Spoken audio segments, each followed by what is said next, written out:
Chapitre 155. À Césarée, guérison d'une petite fille romaine et altercation sur les contacts avec les païens. Le 5 mai 1945, Jésus dit : Petit Jean, viens avec moi. Je veux te faire écrire une instruction pour les consacrés d'aujourd'hui. Regarde et écris. Jésus est encore à Césarée maritime. Il n'est plus sur la place d'hier, mais plus à l'intérieur, à un endroit d'où l'on voit pourtant le port et les navires. Beaucoup d'entrepôts et de boutiques s'élèvent ici.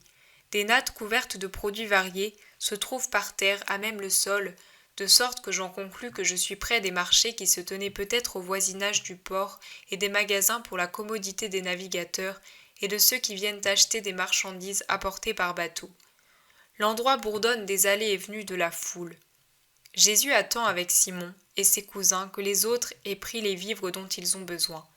Des enfants regardent avec curiosité Jésus, qui les caresse doucement, tout en parlant avec ses apôtres. Jésus dit : Il me déplaît de voir qu'on est mécontent que j'aille auprès des païens, mais je ne peux faire autre chose que mon devoir et être bon avec tout le monde. Efforcez-vous d'être bons, au moins vous trois et Jean, les autres vous suivront par imitation. Mais comment faire pour être bon avec tout le monde ? Ces gens nous méprisent, nous oppriment, ne nous comprennent pas, ont plein de vices, dit Jacques, fils d'Alphée, en s'excusant. Comment faire ? Tu es content d'être né d'Alphée et de Marie ? Oui, bien sûr, pourquoi me demandes-tu cela ? Et si Dieu t'avait interrogé avant ta conception, aurais-tu voulu naître d'eux ? Mais oui, je ne comprends pas. Et si au contraire tu étais né d'un païen, qu'est-ce que tu aurais dit en t'entendant accusé d'avoir voulu naître d'un païen ? J'aurais dit, je n'en suis pas responsable, je suis né de lui, mais j'aurais pu naître d'un autre. J'aurais dit, il n'est pas juste de m'accuser, si je ne fais pas de mal, pourquoi me haïssez-vous ?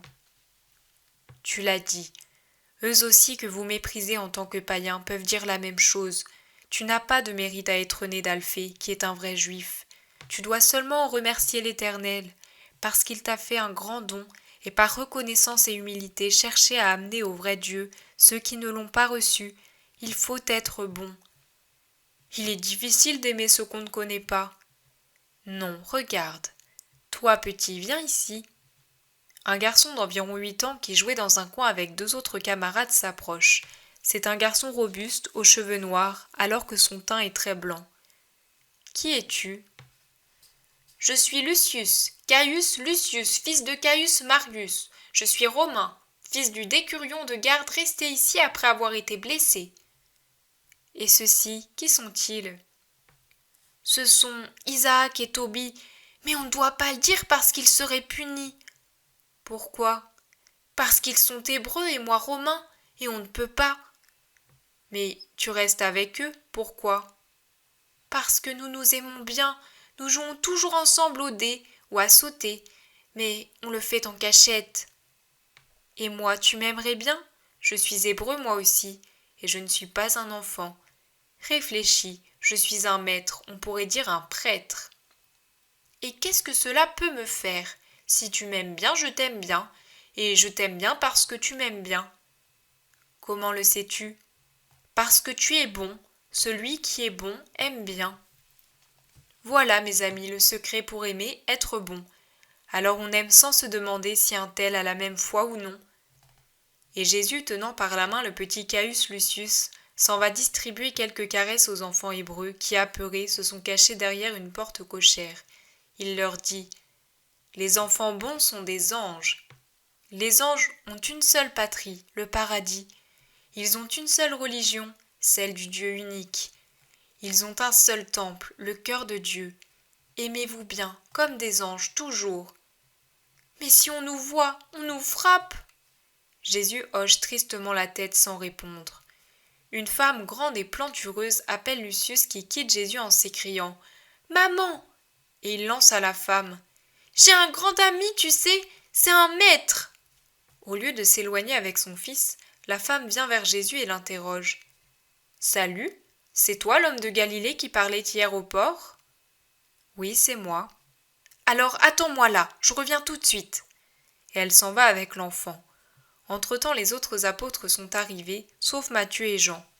Ils demandent : Qui était-ce ? Une Romaine, je crois, répondent Simon et les autres. Et que voulait-elle? Elle nous a dit d'attendre ici. Nous n'allons pas tarder à le savoir. Cependant, des gens se sont approchés et attendent avec curiosité. La femme revient avec d'autres Romains. Tu es donc le maître? Interroge un homme qui semble être le serviteur d'une maison riche. Après confirmation, il demande. Cela t'ennuierait-il de guérir la petite fille d'une amie de Claudia? L'enfant est mourante car elle s'étouffe et le médecin ne sait pas de quoi elle meurt.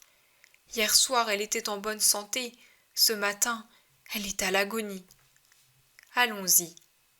Ils font quelques pas dans une rue qui mène à l'endroit où ils étaient hier et arrivent au portail grand ouvert d'une maison habitée, semble-t-il, par des Romains. Attends un moment. L'homme entre rapidement et revient aussitôt en disant « Viens !» Mais avant même que Jésus puisse entrer, une jeune femme d'aspect distingué, mais visiblement au désespoir, en sort. Elle tient dans les bras une petite fille de quelques mois, qui s'abandonne livide comme un noyé. À mon avis, elle a une diphtérie aiguë et est sur le point de mourir. La femme se réfugie sur la poitrine de Jésus, comme un naufragé sur un écueil. Ses pleurs sont tels qu'elle ne peut parler. Jésus prend l'enfant qui a de petits mouvements convulsifs dans ses menottes céreuses aux ongles déjà violets. Il la lève. Sa petite tête pend sans force en arrière. Sa mère, sans montrer le moindre orgueil d'une Romaine, devant un Hébreu, s'est laissée glisser dans la poussière aux pieds de Jésus et elle sanglote, le visage levé, les yeux à moitié dénoués, les bras tendus, agrippés aux vêtements et au manteau de Jésus. Derrière et autour d'eux, des Romains de la maison et des Hébreux de la ville regardent. Jésus mouille son index droit avec de la salive, le glisse dans la petite bouche haletante et l'enfonce profondément. La fillette se débat et devient encore plus noire. Sa mère crie « Non, non !» et semble se tordre sous un couteau qui la transperce. Les gens retiennent leur souffle. Mais le doigt de Jésus sort avec un amas de membranes purulentes. La fillette ne se débat plus, et après avoir versé quelques larmes, se calme avec un sourire innocent, agitant ses menottes et remuant les lèvres comme un oiseau qui pépie en battant des ailes dans l'attente de la béquée. « Prends-la, femme, donne-lui ton lait, elle est guérie. » La mère est tellement abasourdie qu'elle prend la petite, et restant comme elle est dans la poussière, elle l'embrasse, la caresse, lui donne le sein, folle, oublieuse de tout ce qui n'est pas sa petite fille. Un Romain demande à Jésus « Mais comment as-tu pu? Je suis le médecin du proconsul et je suis savant. J'ai essayé d'enlever l'obstacle, mais il était vraiment trop enfoncé. Et toi, juste comme ça? Tu es savant, mais tu n'as pas le vrai Dieu avec toi. Qu'il en soit béni. Adieu. » Jésus fait mine de s'éloigner. À ce moment, un petit groupe de Juifs éprouve le besoin d'intervenir. « Comment t'es-tu permis d'aborder des étrangers? Ils sont corrompus, impurs, et quiconque les approche devient comme eux. » Jésus les regarde, ils sont trois, fixement avec sévérité, puis il parle. « N'es-tu pas âgé, l'homme d'Azote venu ici au mois de Tisri dernier, pour chercher à conclure des affaires avec un marchand qui réside près des fondations de la vieille source? Et toi, n'es-tu pas Joseph de Rama, venu ici pour consulter le médecin romain, et comme moi, tu sais pourquoi? Alors, vous ne vous croyez pas impur? Le médecin n'est jamais un étranger, il soigne le corps est le même pour tous. L'âme aussi, et même plus que le corps. Du reste, qu'est-ce que j'ai soigné? Le corps innocent d'une enfant, et c'est de la même manière que j'espère guérir les âmes des étrangers, qui, elles, ne sont pas innocentes. Comme médecin et comme messie, je peux donc aborder n'importe qui. Non, tu ne le peux pas. Non, âgé. Et toi, pourquoi fais-tu des affaires avec un marchand romain? Nos seuls contacts, ce sont la marchandise et l'argent. Et sous prétexte que tu ne touches pas sa chair, mais seulement ce que sa main a touché, tu penses ne pas te contaminer? Ah, homme aveugle et cruel! Écoutez tous. Dans le livre du prophète, dont cet homme porte justement le nom, il est dit « Demande donc au prêtre une décision en ces termes. Si un homme porte de la chair sanctifiée dans le pan de son vêtement et touche avec son vêtement du pain, un mets, du vin, de l'huile et toutes sortes d'aliments, cela deviendra-t-il saint? Et les prêtres ont répondu « Non ». Alors Agé dit « Si quelqu'un rendu impur par un cadavre touche à tout cela, cela deviendra-t-il impur ?» Et les prêtres ont répondu « Oui ». Par cette façon d'agir rusée, trompeuse et incohérente, vous excluez et condamnez le bien, et vous n'acceptez que ce qui favorise vos intérêts. Alors vous n'avez plus ni mépris ni dégoût. C'est pour vous éviter un dommage personnel que vous décidez si telle chose est impure ou rend impure, et si telle autre ne l'est pas. Vous êtes des bouches mensongères, car si, d'après vous, ce qui est sanctifié au contact d'une chair sainte ou une chose sainte ne sanctifie pas ce qu'il touche, comment pouvez-vous professer que ce qui a touché une chose impure puisse rendre impur ce qu'il touche ? Vous ne comprenez pas que vous vous contredisez, ministre menteur d'une loi de vérité qui en tirez parti en la tordant comme une corde, à seule fin d'en sortir quelque chose qui serve vos intérêts. Vous êtes des pharisiens hypocrites qui, sous un prétexte religieux, déversez votre rancœur humaine, toute humaine, des profanateurs de ce qui appartient à Dieu, des ennemis de l'envoyé de Dieu que vous insultez. En vérité, je vous dis que chacun de vos actes, chacune de vos conclusions, chacune de vos démarches est mue par tout un mécanisme astucieux auquel servent de roue, de ressort, de poids et de tyran, vos égoïsmes, vos passions, vos manques de sincérité, vos haines, votre soif de domination, vos envies. C'est honteux, avide, tremblant de peur, haineux. Vous vivez dans la peur orgueilleuse qu'un autre vous soit supérieur, même s'il n'est pas de votre caste, et vous méritez alors d'être comme celui qui vous inspire la peur et la colère. Comme le dit Agé, d'un tas de 20 boisseaux, vous en faites un de 10, et d'un tas de 50 barils, vous en faites un de 20 pour empocher la différence, alors que pour l'exemple à donner à l'homme et pour l'amour de Dieu, vous devriez ne rien enlever au tas de boisseaux et au tas de barils, mais y ajouter une part de vos biens pour ceux qui ont faim. Vous méritez que le vent brûlant, que la rouille et la grêle rendent stériles toutes les œuvres de vos mains. Quels sont parmi vous ceux qui viennent à moi ? Ceux qui pour vous ne sont que fumier et immondices, ces ignorants complets qui ne savent même pas que le vrai Dieu existe, eux viennent vers ceux à qui Dieu se rend présent dans les paroles et dans les œuvres. Mais vous, vous êtes une niche et vous y demeurez. Vous êtes arides, froids comme des idoles en attente d'encens et d'adoration. Et puisque vous vous prenez pour des dieux, il vous paraît inutile de penser au vrai Dieu comme il convient, et il vous semble dangereux que d'autres que vous osent ce que vous n'osez pas. En vérité, il vous est impossible de l'oser, puisque vous êtes des idoles, des serviteurs de l'idole. Mais celui qui ose peut, parce que ce n'est pas lui, mais Dieu qui agit en lui. Allez, rapportez à ceux qui vous ont envoyé sur mes talons que je méprise les marchands qui ne considèrent pas que vendre des marchandises ou la patrie ou le temple à ceux dont ils reçoivent de l'argent les contamine. Dites-leur que j'éprouve du dégoût pour les brutes qui ont seulement le culte de leur propre chair, de leur propre sang, et qui, quand il s'agit de leur guérison, ne tiennent pas les visites à un médecin étranger pour contamination. Dites-leur qu'il y a une seule mesure, et qu'elle est la même pour tous.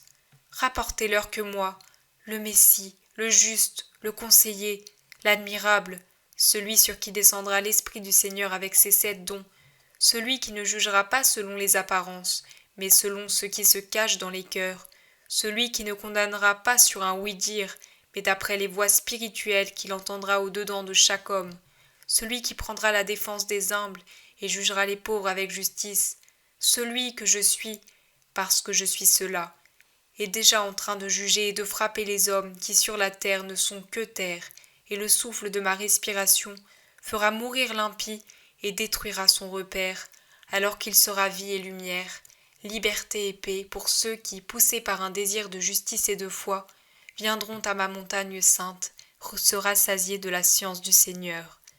Cela est d'Isaïe, n'est-ce pas ? Mon peuple, tout vient d'Adam, et Adam vient de mon Père. Tout est donc œuvre du Père, et j'ai le devoir de vous réunir tous au Père. Et moi, je te les conduis, Père saint, éternel, puissant, je t'amène tes fils errants après les avoir rassemblés, en les appelant d'une voix pleine d'amour, en les rassemblant sous mon bâton de berger, semblable à celui que Moïse éleva contre les serpents, dont la morsure était mortelle. Pour que tu aies ton royaume et ton peuple, et je ne fais pas de différence entre les hommes, parce qu'au fond de chaque vivant, je vois un point plus brillant que le feu, l'âme, une étincelle qui vient de toi, éternelle splendeur, ô mon éternel désir, ô mon inlassable volonté. C'est cela que je veux, c'est de cela que je brûle, une terre qui tout entière chante ton nom, une humanité qui t'appelle, Père, une rédemption qui les sauve tous, une volonté fortifiée qui les rend toutes soumises à ta volonté, un triomphe éternel qui remplisse le paradis d'un hosanna sans fin. Ô multitude des cieux, voici que je vois le sourire de Dieu, et cela est une compensation pour toute la dureté des hommes. Les 3 hommes se sont enfuis sous la grêle de reproches. Tous les autres, romains ou hébreux, sont restés bouche bée. La femme romaine avec la petite fille rassasiée de lait, qui dort tranquillement sur le sein de sa mère, est restée là où elle était, presque aux pieds de Jésus, et elle pleure de joie maternelle et d'émotion spirituelle. Un grand nombre pleurent à la conclusion irrésistible de Jésus, qui paraît flamboyer dans son extase. Baissant les yeux et son esprit du ciel sur la terre, Jésus voit la foule, voit la mère, et en passant, après un geste d'adieu à tous, il effleure de la main la jeune Romaine comme pour la bénir de sa foi. Et il s'en va avec ses disciples, pendant que les gens, encore sous le coup de l'émotion, restent sur place. La jeune Romaine, si ce n'est pas une ressemblance fortuite, est l'une des celles qui étaient avec Jeanne, femme de Couza, sur le chemin du calvaire. Comme personne n'a dit son nom, je n'en suis pas sûre.